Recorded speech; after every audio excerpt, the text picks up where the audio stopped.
Hello, Sarah here. Thank you so much for listening to AJFF In Conversation, the Jewish Film Podcast.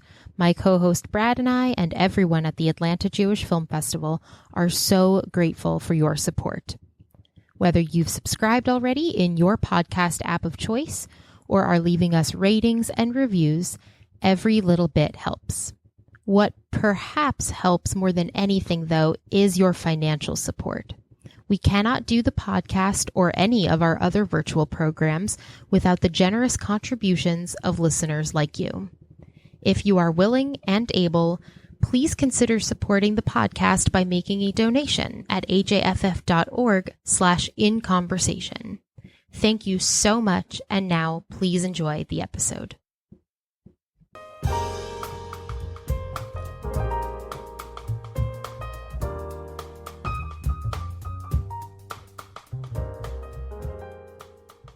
Hi, I'm Brad Pilcher, and this is AJFF In Conversation, the Jewish Film Podcast.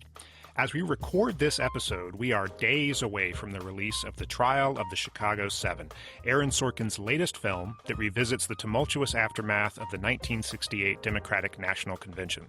We are a literal month away from what is arguably the most consequential presidential election of this century. The president has COVID.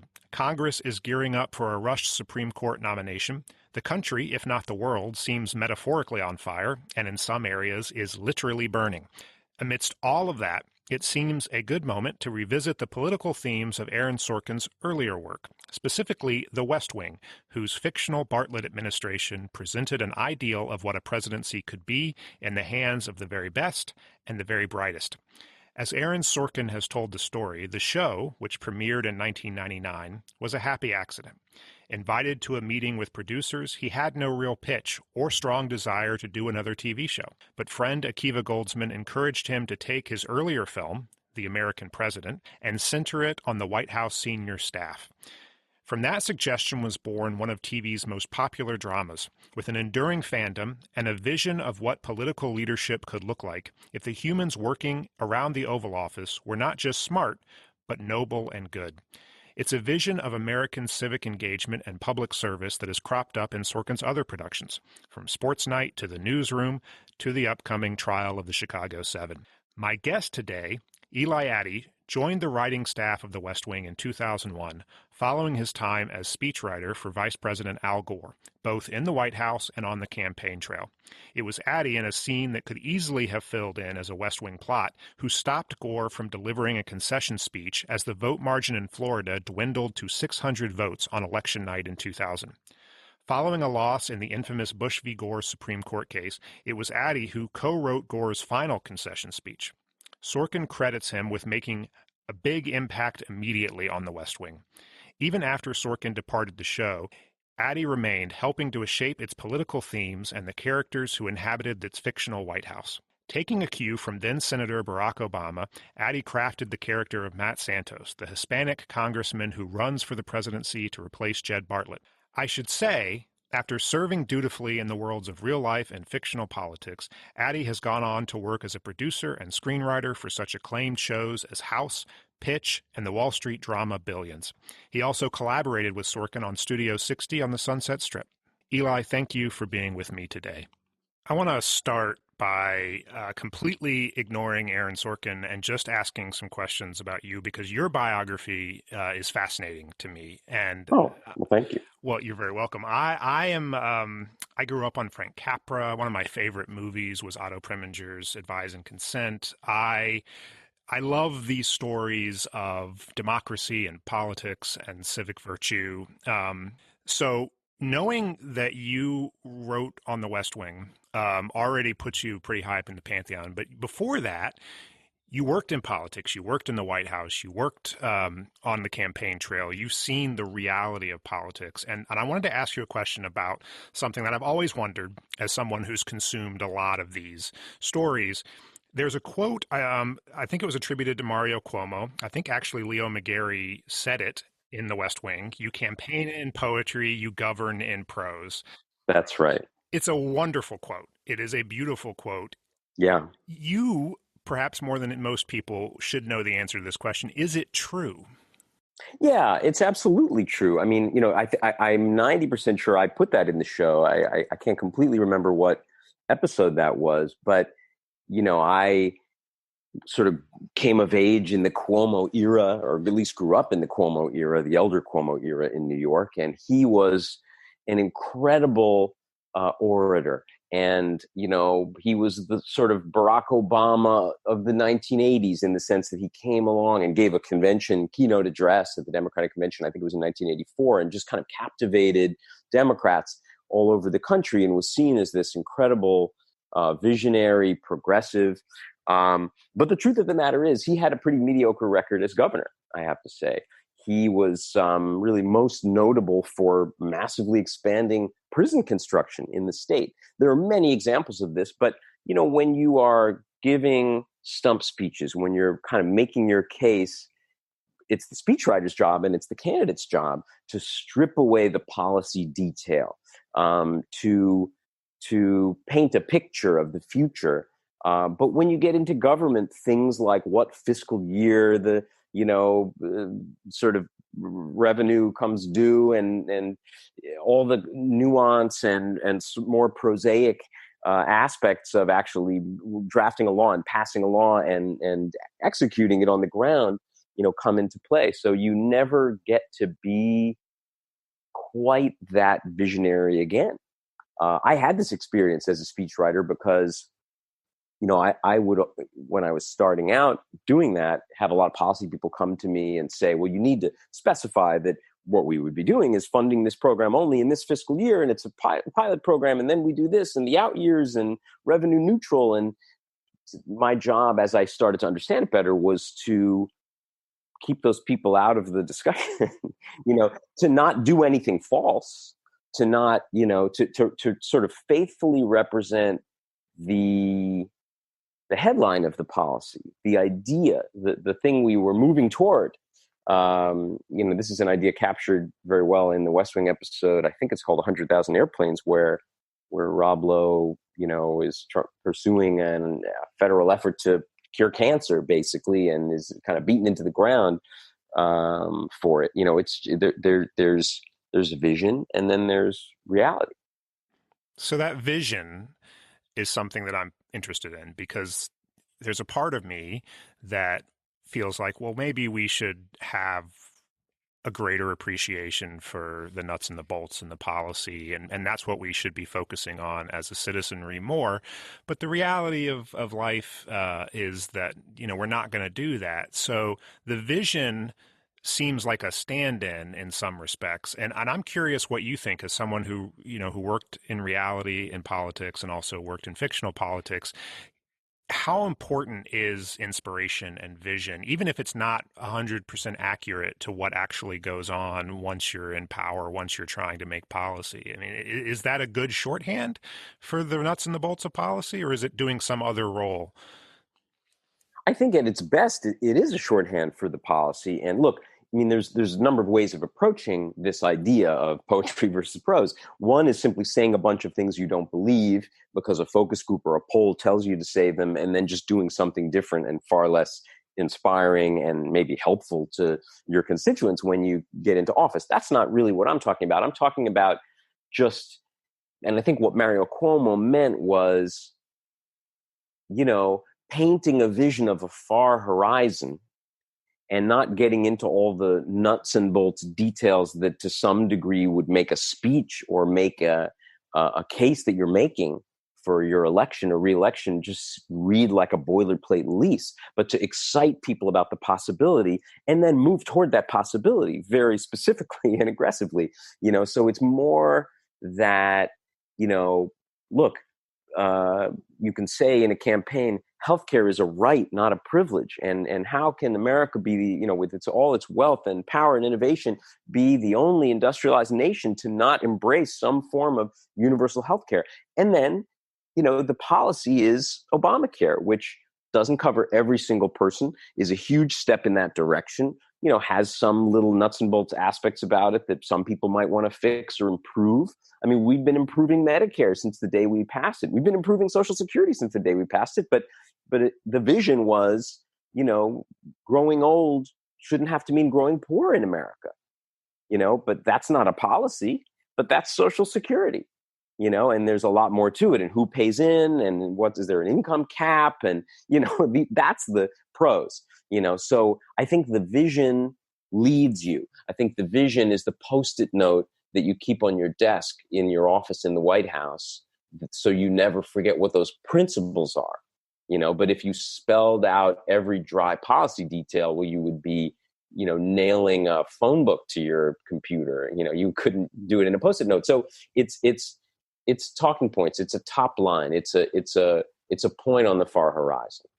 So I think everybody who observes politics from a distance and is not, privy to the day-to-day, to what goes on when the doors are closed and the principals are in the room, always wonders, do the people in the reality of politics really have those visions? I mean, when you look at The West Wing and you look at Matt Santos and you look at Jed Bartlet or Arnie Vennick even, are those guys real, or are those guys completely I mean, you worked side by side with Al Gore. Yeah. I think they're real in this way. One of the interesting things about being a speechwriter in politics, and I did some other things too, but my main responsibility was generally something like that, is that, when you're working for Al Gore, when you're working for Bill Clinton, somebody like that, you're brought into the room for conversations when the vision is being talked about. And the press secretary, the sort of political strategist may not be, frankly. They're brought into the room when you're talking about how do we win Iowa. And so I feel like I got to engage somebody like Al Gore on the level of vision, on the level of poetry, and to see, and I think this is true of all the really great politicians, real politicians, is that, they're idealists. He believed in the ideas, and still does, that, kind of animated the founders of this country, and the idea of self-government, and the idea of us coming together to solve problems, and the idea of a kind of a sacred covenant obligation to save the planet. Those kinds of things really, really would animate Al Gore.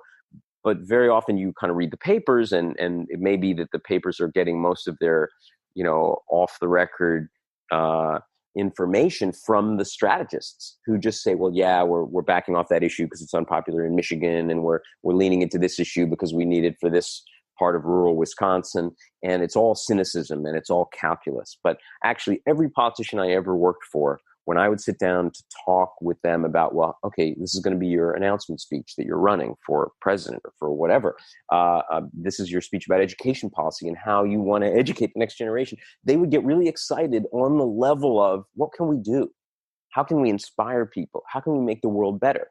And there's a tactical side too, and there's a practical side. But I think what The West Wing got right, and what attracted me to it, in the beginning, is that so much of popular culture about politics, going back many decades, just depicts everybody involved in it as a bloodless, craven tactician who just is cynical about everything. And that's not real, and it's not accurate. Now, it's funny because when we were post Aaron Sorkin's time on The West Wing, creating and shaping the Matt Santos character, I think one of the things we all found as a group under John Wells' leadership is that if he was too pure, if he was too idealistic all the time, he was bad at his job, because his job was also to get votes. So occasionally he's going to have to fire somebody who's been with him for a long time because that person is a liability. Occasionally he's going to have to, as Bartlett did in all the seasons of The West Wing, he's going to have to do something to maintain political viability that may not be purely, idealistic. You need to do both, and you need to have a vision, you need to believe in the vision, and then you need to know the realities of getting it done. Yeah. I think Matt Santos really captured that perfectly when he was introduced. I remember, and it's always stuck with me, you had this character. He was clearly a very inspiring figure. The inspiration came when you depicted him on the, giving a speech to the Democratic National Convention, and they're completely deadlocked, and they're coming into, I don't know, the fourth, fifth vote, and he's asked to get up there and throw in the towel, and he gets up there and says, no, it's your responsibility. You're the vote. That was the inspiring Matt Santos. But when he was introduced, I remember that the way the character came into the West Wing was there was this bill, and it was a problem for Josh. It was a problem for the White House, and Josh is playing with, trying to figure out what's going on and figure out why this guy's going back to Texas and giving up his seat, and he's making it hard for the Democratic Party. And then at the end, you have that great line where Josh is like, I'm actually looking at this bill. It's kind of interesting. It's not bad. He found a way to forge a compromise and make something tangibly, beneficial in the morass of politics. And that stuck with me with Matt Santos's character all the way to the end of the series. And I'm always curious, because you really were from what I read, you can tell me if I'm wrong, you were a big driver around the creation of Santos. That was right around the time when Barack Obama was coming onto the scene. You drew a lot of inspiration from him. But I'm curious how you approached that introduction of his character and how you found a way to display that reality of political deal-making that came about when he was sort of showing up on the show. Yeah, I mean, I didn't create the character. I mean, the character was, I would say, the idea of John Wells when we were on a sort of a writer's retreat before season 6 of The West Wing, and it was John's idea to run the next campaign to succeed Jed Bartlet, to just shake up the show and do things the show had not done before, and delve very deeply into campaign politics on both the left and the right. And the character had been in a couple of episodes before I wrote for the character at all. But then I was asked to write 2 entire episodes, kind of fleshing out the character in a lot more detail. And that's when, Barack Obama gave his now famous convention address. And I already knew David Axelrod, who was, Barack Obama's Josh Lyman, if you will, or Toby Ziegler, and all those things rolled into one, and he helped me sort of figure out the parts of Barack Obama that could maybe be imported. But I have to say that from my standpoint, a lot of that push and pull was based on my experience working for Al Gore, in the sense that, Gore, he's basically a policy guy. He's basically an idea guy. He always was less interested in politics than in doing things, changing things, bold policy ideas for the country. That was how he made his name as a member of the House and Senate, climate change and arms control and things like that. So the idea that Josh was sort of the guy trying to take these incredibly captivating ideas that, as you mentioned, started in that one episode and continued in the next bunch of episodes that Santos was in, and keeping them within the bounds of political reality. Santos knowing he needed that and wanting that and hiring that, but also chafing against it, as Al Gore did, frankly, and as every politician does who has a purity to what their vision really is. And you're going to have to make compromises, and that's not fun and it's not comfortable. And some staff people come in as the battering ram and they say, sorry, this just isn't going to fly in New Hampshire. And it's a creative tension. And so, I think, we always, as a group, the West Wing writers, and this was definitely true of myself, we always wanted to show Santos being a good politician, but to show the tension there. All drama is conflict anyway, so you're defining yourself, you're establishing your relationships with your close advisors, what you will and won't do. So to me, that was the most interesting thing, where the poetry meets the prose, where one stops and where the other begins, where the vision kind of hits a wall. Yeah, you definitely saw that, especially as The West Wing went on. I'm curious, though, because you were not there at the start of The West Wing. You came in, I think, in season 3. That's right. Okay, so you came in at season 3. You worked alongside Aaron Sorkin. Aaron Sorkin, before he was doing The West Wing, he did The American President. In fact, it was The American President that kind of inspired The West Wing. He clearly had an interest in, if not politics in the strictest sense, then the ideas of social justice and social policy and ethics and civic virtue. When you look at A Few Good Men, when you look at his earlier work, even when he was doing Sports Night, which is a show about sports television, he was sort of infusing that. But you get to The West Wing, and the early seasons of The West Wing, all the way through Sorkin's tenure, there was definitely the sausage making, but it felt a lot more emphasis was placed on the poetry side, the inspiration side. And I'm curious because as you've said, we talk about politics a lot in popular culture, and it's almost always a cynical discussion. I'm curious where a guy like Aaron Sorkin, where the other writers who worked on The West Wing got the optimistic inspiration for the way The West Wing depicted politics. I can only theorize about that because, as you mentioned, I came into the show in season 3 and, although I spent a lot of time and continue to spend time with, Aaron Sorkin. He's a great mentor to me and a genius and maybe the single most talented, working screenwriter. I think, well, there definitely were inspirations for The West Wing. And one of them that I want to point out to any of your listeners, because it's just a great thing most people haven't seen, is a TV show that was on HBO in the year 1988 called Tanner 88. And it was a very clever idea. It was written by Robert Altman. I'm sorry, it was written by Gary Trudeau and it was directed by Robert Altman. I think it was 10 episodes and I never saw a second of it until Aaron told me about it.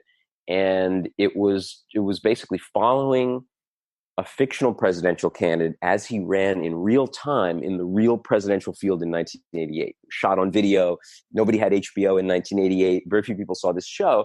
And I remember Aaron saying to me once, I can't believe nobody has figured out how much I ripped off from Tanner 88. Now, of course, he didn't really. I mean, The West Wing's completely different. And, if you watch one very closely, you'll see little hints of the other. But the reality is this. Aaron's style, and I say this as a fan, is so singular and it has so much warmth to it. And that's true of A Few Good Men in the sense that in the course of the 2 hours of that play and movie, these slightly antagonistic people become a family and pull together to do the right thing. And the American president is absolutely that way. And he spent time in the Clinton White House, I know, with George Stephanopoulos and his then assistant, who later became the inspiration, I think, for Josh and Donna to some degree. So that's just how he writes. I mean, you watch anything he does and that's what he's doing. And so I think The West Wing just became a setting for not even a workplace drama, but a family drama. We always used to sort of joke internally that, basically the mother and father of the show were Bartlet and Leo. And then everyone else were sort of their kids. So that sense of heart, that sense of optimism. Aaron is a political junkie. He often will pretend he's not and that he doesn't know as much about it. Because I think, especially in the West Wing days, he would almost try to be an observer in the writer's room. And he would say, well, I don't know anything about this. You tell me. But in reality, he follows it very closely. He is very political. He knows a lot about these things, and you couldn't not. And if you write, the way he writes about it. But I think that kind of Capra-esque, Preston Sturgis-esque, sense of warmth. There's probably 50 things that influenced it that I couldn't even quite tell you. I mean, he's a big fan of American theater and American movies, and he likes to go in a kind of a hopeful place and not a cynical place. And turning that lens on politics for its time was radical and not done.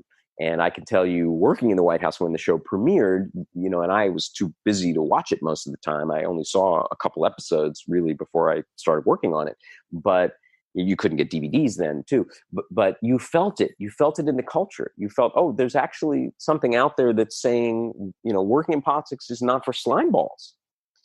So I think, where did that style come from? It came 100% from Aaron Sorkin and nobody else. And then we who worked for him and joined the staff and contributed ideas to him and wrote our own episodes of the show, we're just walking in his footsteps, really.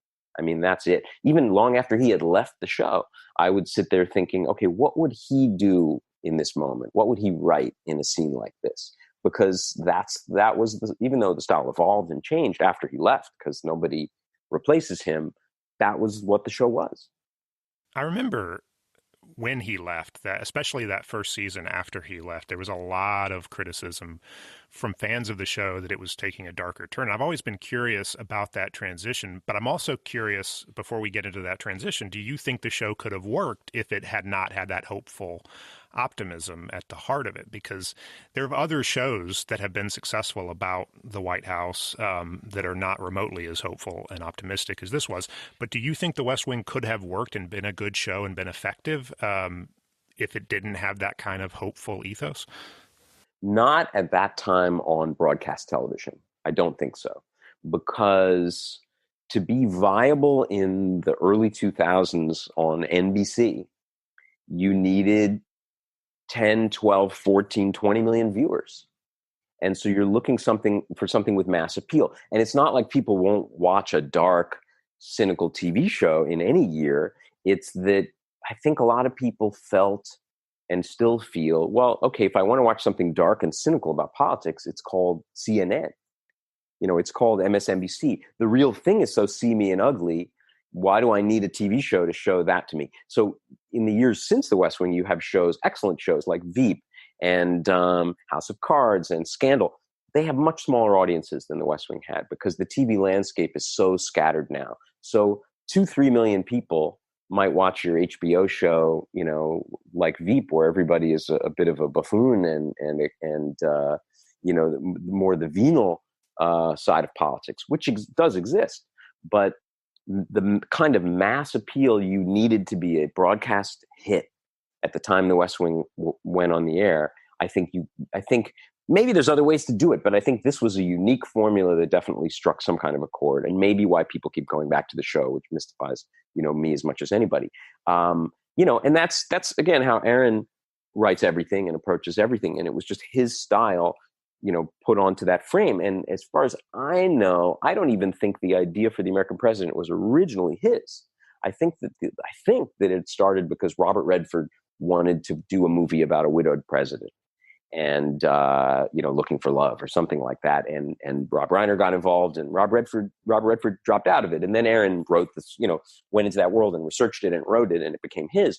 But that's just that Sorkin lens pointed at that world. It could have been, a paper supply business in the middle of England or whatever. And he would write it that way. So all of that is just to say that, I think the hopefulness is a real thing in politics, and it's often missed. It's often something people don't see when they look at real politics. So how did you guys think about the Sorkin lens? Because after he left, he didn't leave you guys any favor. He left with a cliffhanger that was, not going to be easy to wrap up. And you got this incredibly popular show. It's very much identified with him and with his style of writing, and he's going away, and you guys have to find a way to keep it going.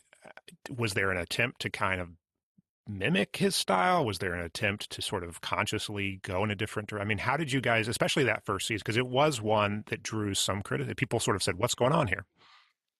Yeah, and I think the criticism is fair because, we lost our Mozart, we lost our auteur, and I can say as one of a few people who stayed on from one regime to the next, there was a lot of turnover, actually. There maybe were 3 of us who stayed, I can't remember, or maybe 4 writers.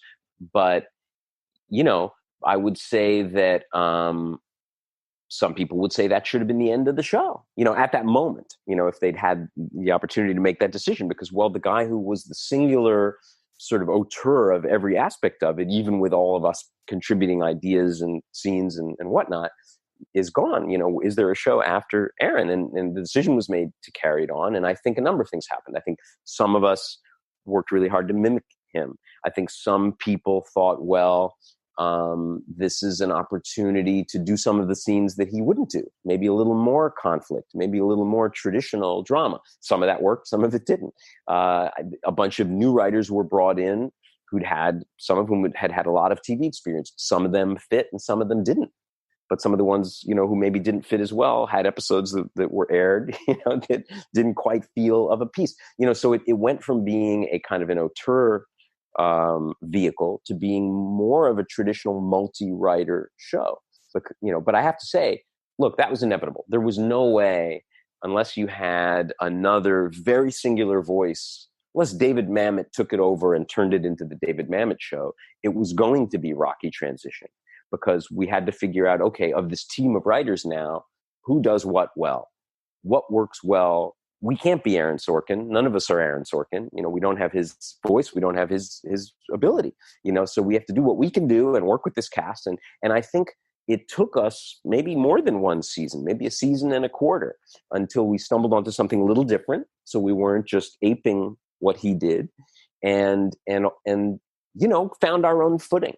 And I can say, I'm really thrilled the show continued, and some of my great times on the show were in those last 3 seasons. They both eras have great things about them.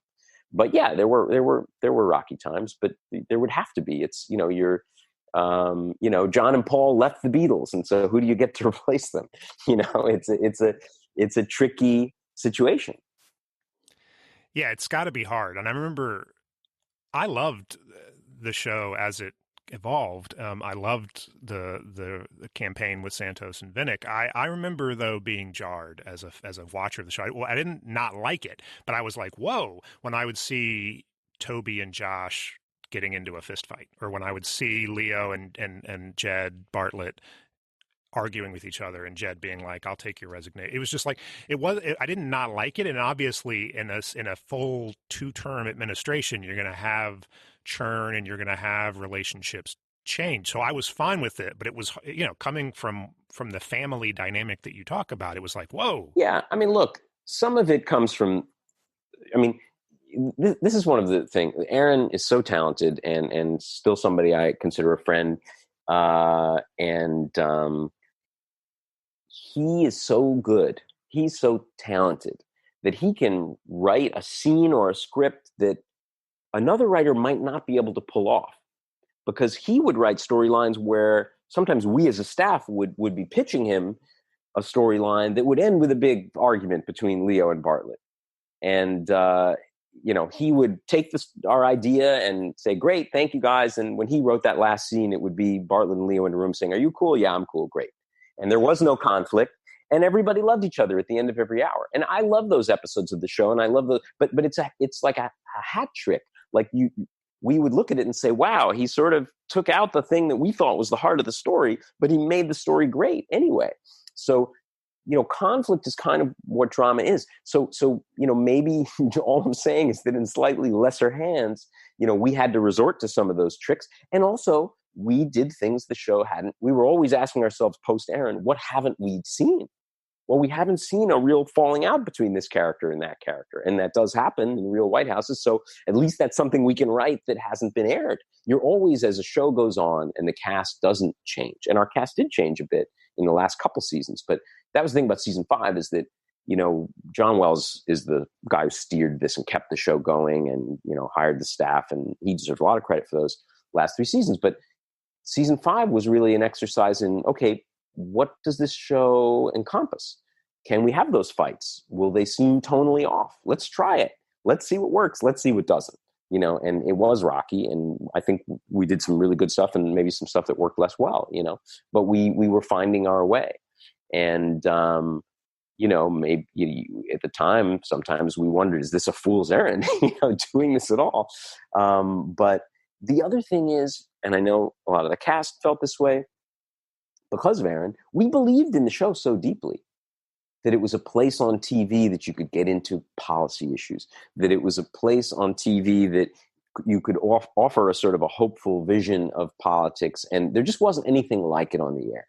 And so it would have been so sad for so many of us to end it.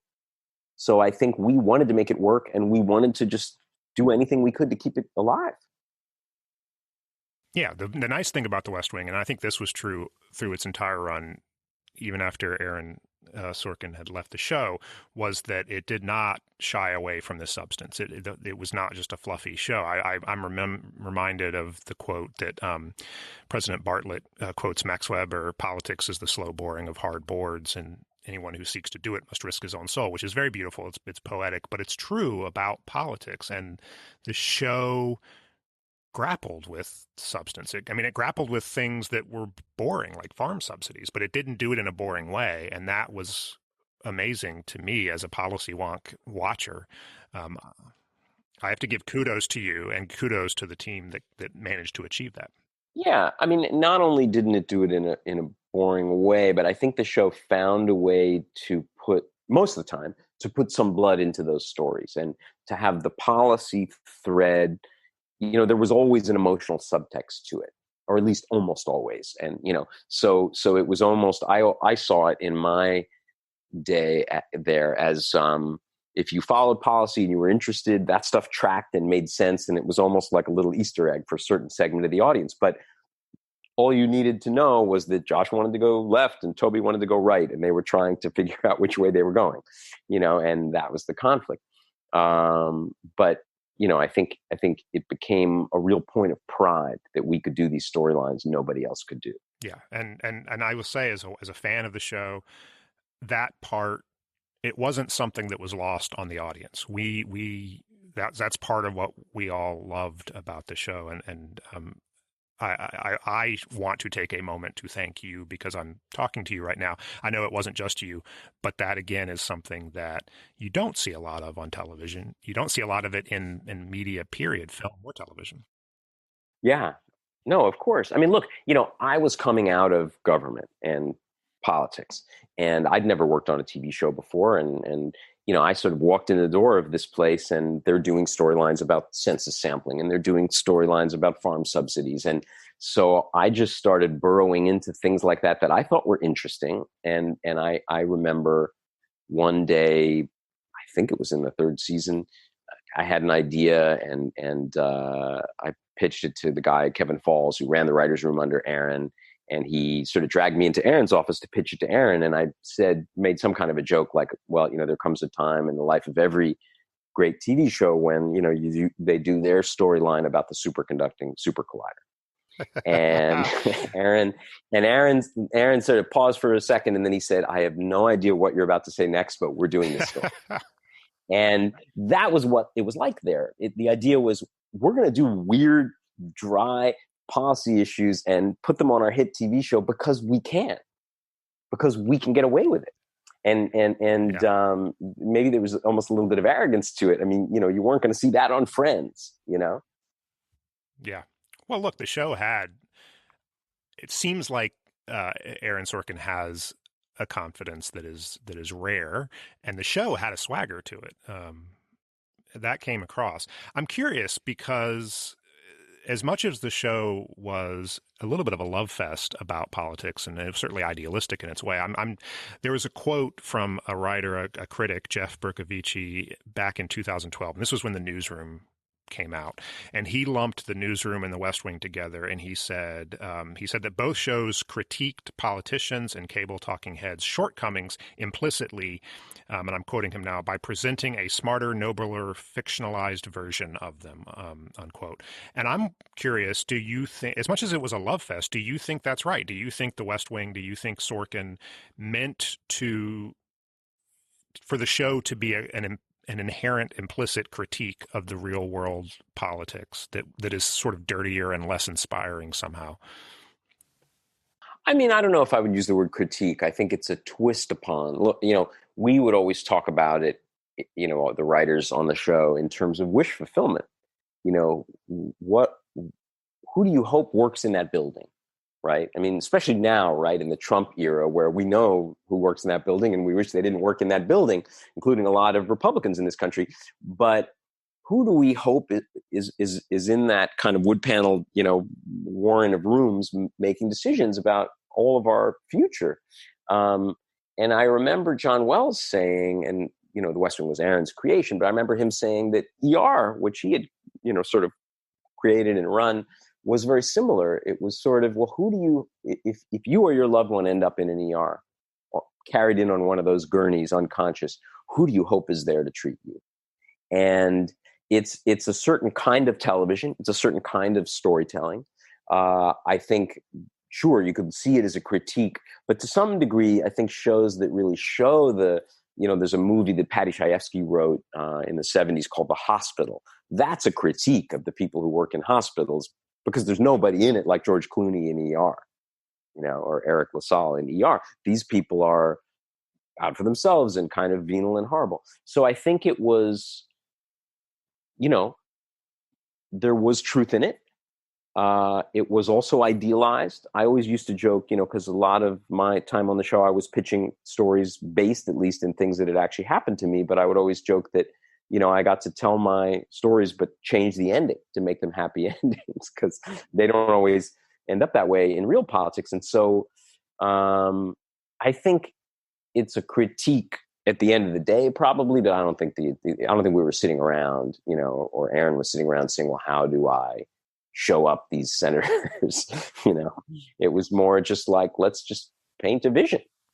It's interesting that you say that, because one of the things that has been sort of top of mind for me this year, because it's an election year, because of who's in the White House, for a lot of reasons, when I've gone back to the West Wing, which I do all the time, I'm reminded of how often the show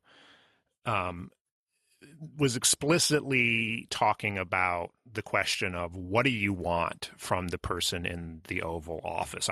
There's an episode, you actually have story credit. I think it may actually been one of your first credits on the episode Red Mass, and Josh Lyman is talking to Donna about this sort of like self-help guru guy that the Republican candidate is a fan of, and he says something to the effect of like, when the president's, facing life or death decisions that come across his desk, I doubt that he's thinking about Immanuel Kant or these philosophers or this really heady stuff.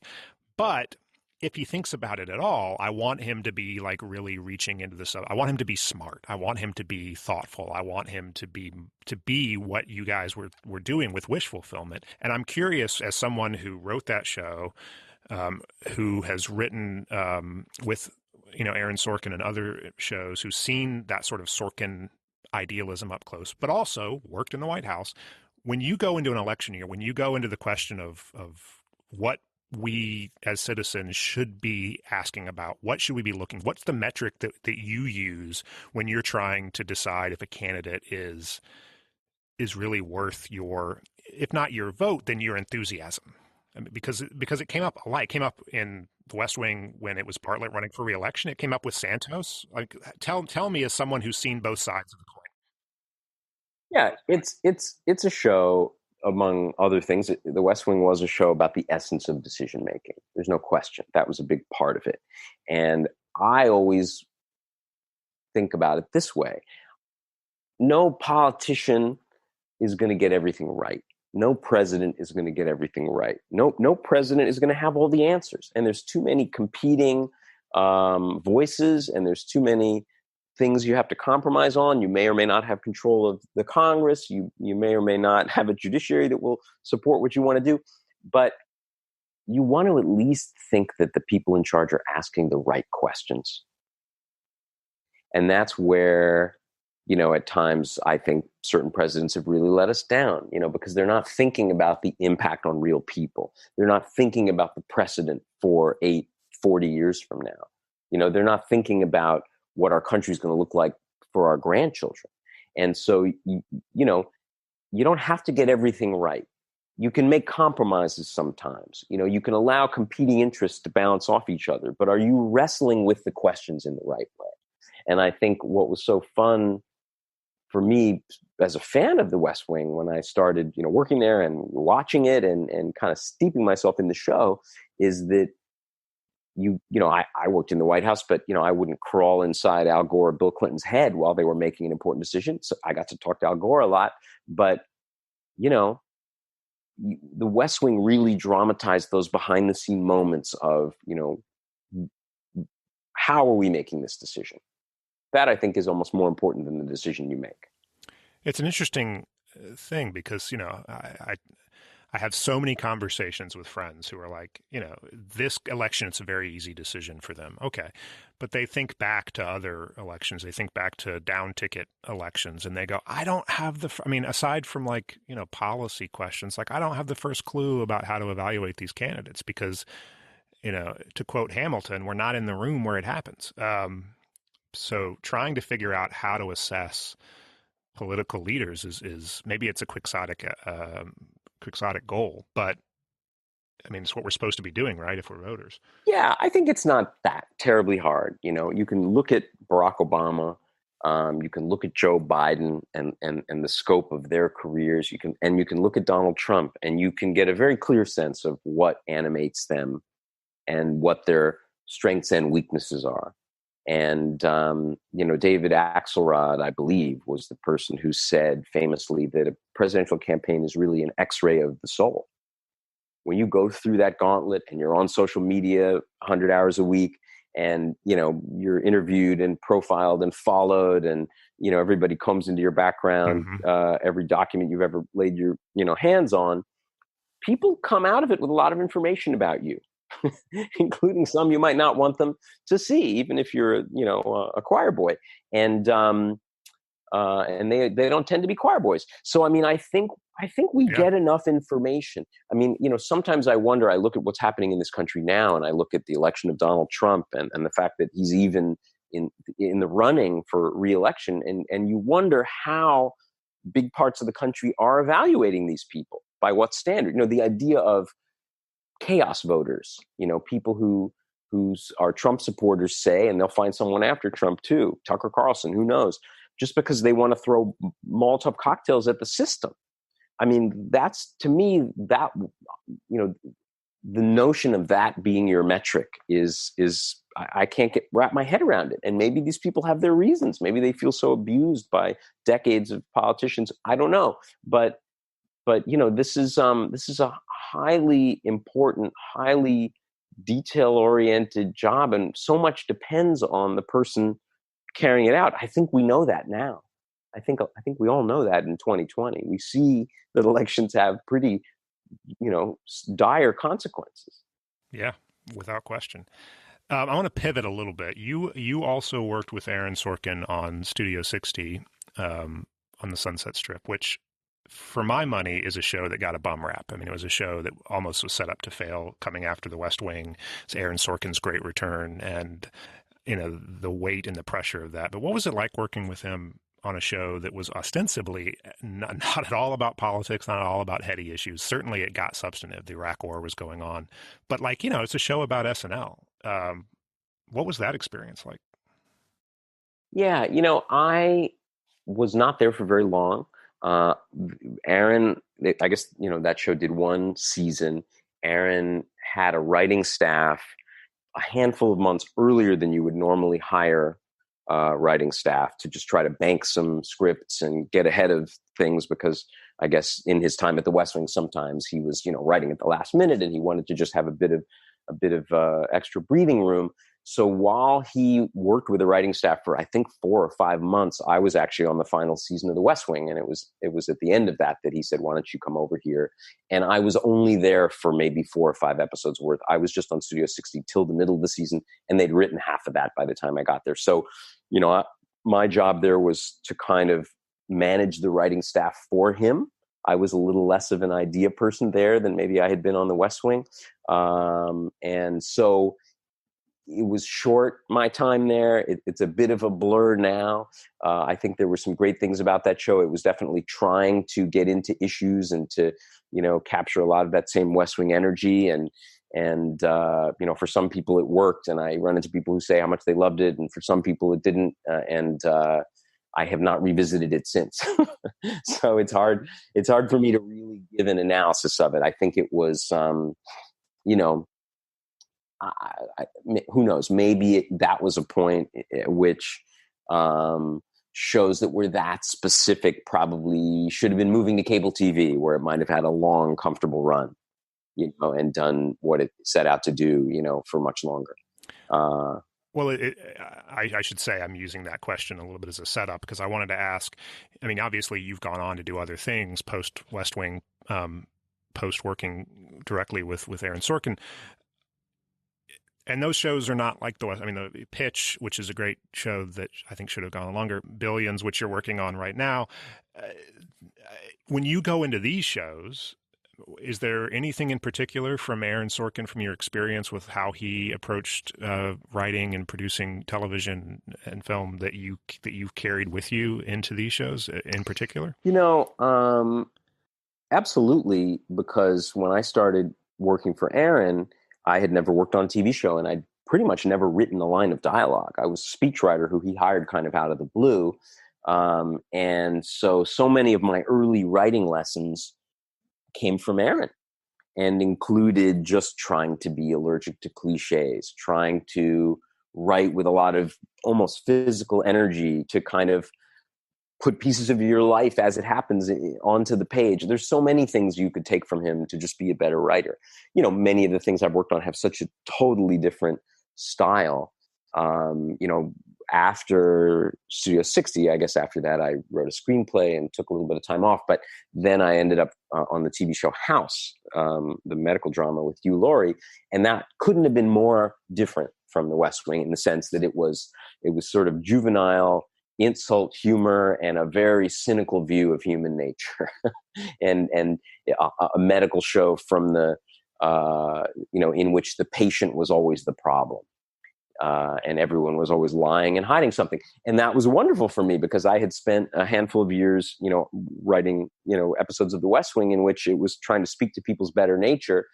And I certainly had things to say about life that spoke to people's darker natures. And then I got to, say them in that other form. But look, great writing is great writing, and Aaron is a great writer. And one of the things that, everywhere I go and any job I have, and at some point people want to sort of pump me for stories about him and what he's like and working for him. And, he's a legendary guy and, such an enormous talent. And I think especially in, before the explosion of cable TV, which really was in the maybe earliest days of The West Wing that it began with The Sopranos, The West Wing was one of those great TV shows of that era that everybody watched before there were 500 TV shows and nobody was watching the same thing.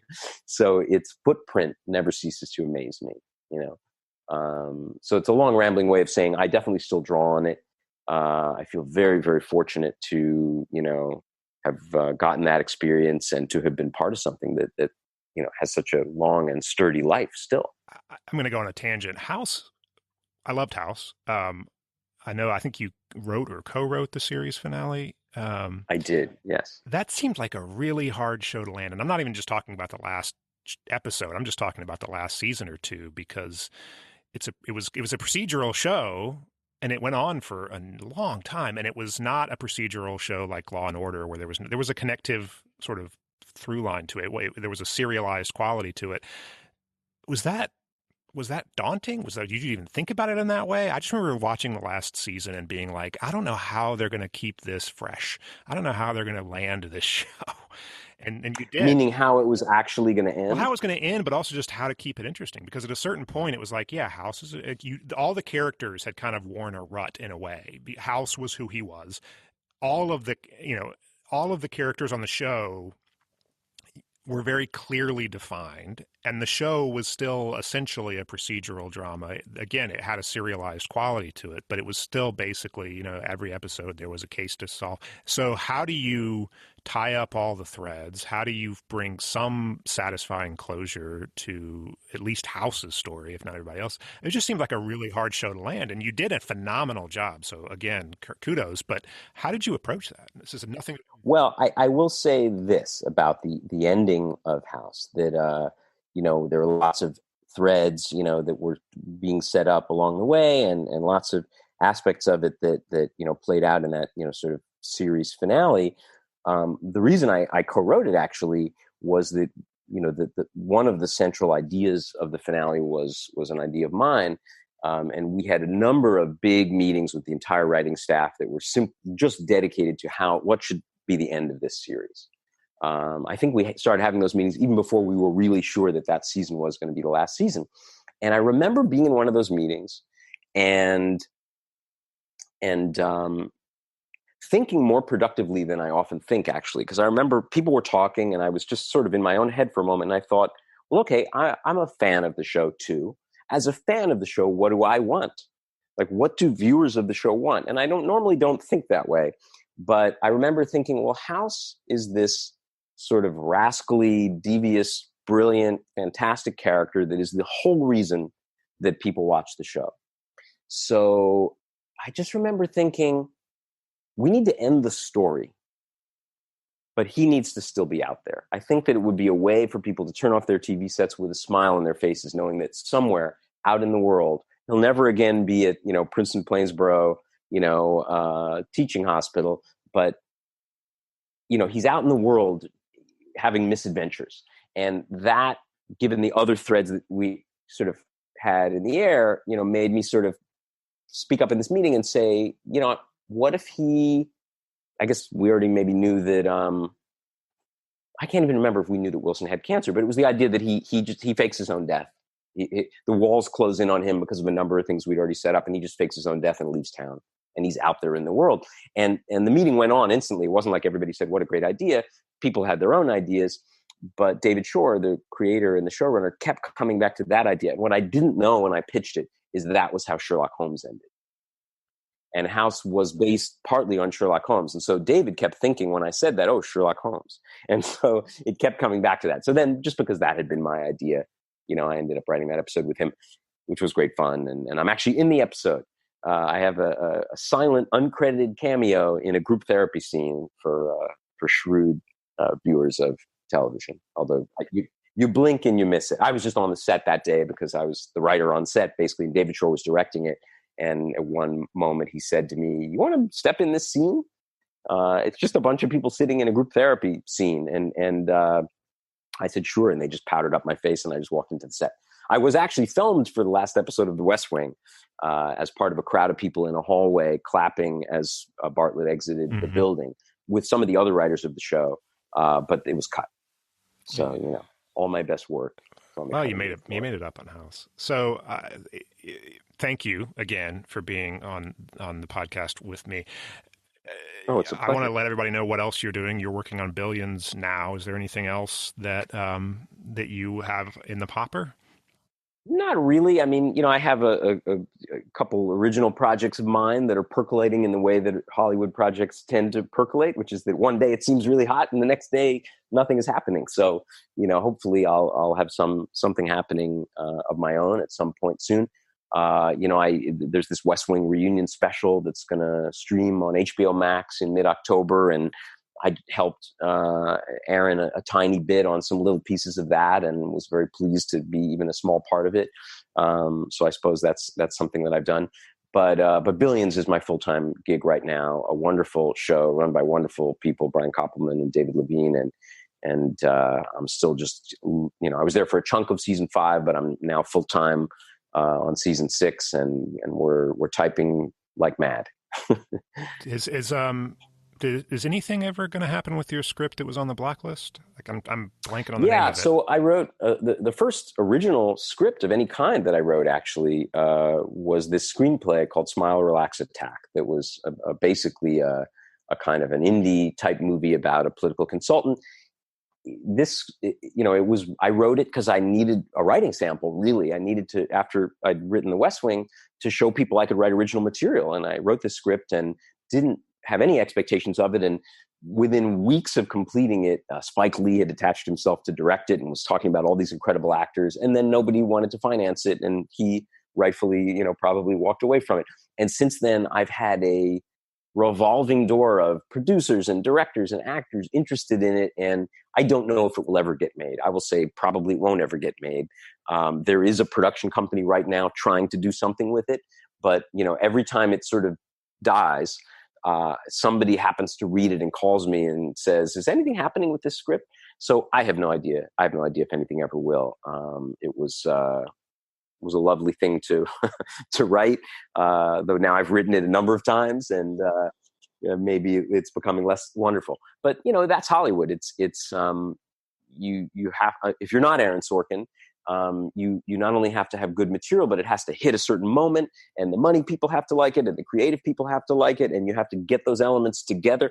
I sort of I thought we had it up and running about 2 years ago, and then it fell apart because they needed one more piece of cast to be able to finance it in a certain way, and they just didn't get it. Well, fingers crossed. Yeah, fingers we'll crossed. see. I mean, it's not something I think about day to day. But stranger things have happened. Look, I mean, Aaron Sorkin's new movie, Trial of Chicago 7, I think he wrote over a decade ago, and it'll be all over our TV screens in just a few days, really. Oh yeah, no, that one has a very Byzantine history, I will say, but I am very much looking forward to seeing it too, and I am very much looking forward to seeing what comes next from Billions. Eli, thank you so much for being with us. We really appreciate it. A true pleasure. It was really fun. As always, I'm Brad Pilcher, and I'm very much looking forward to the Trial of the Chicago 7. If you aren't, you should be. It's Aaron Sorkin's latest, and from what I hear from critical reviews, it may be one of his best. Producing and editing the show is our technical director, Chris Holland. My co-host is Sarah Glassberg. The music you've been hearing throughout this episode is by the incredibly talented Joe Alterman. Please look him up wherever you get your music, and find more from us, as well as show notes at ajff.org/inconversation. Our email address is inconversation@ajff.org. Drop us a question or a comment, and we might just include you on a future episode. Don't forget to subscribe in your podcast app of choice, or check out our YouTube channel for new episodes. Give us a rating or a review. It all helps. But what really helps, perhaps more than anything, is your financial support. We cannot continue to do this podcast or any of our other digital programs without the ongoing support of listeners like you. And if you're willing and able, we ask that you please make a donation at ajff.org/inconversation. And don't forget to tell your friends about the show. Until next time, goodbye.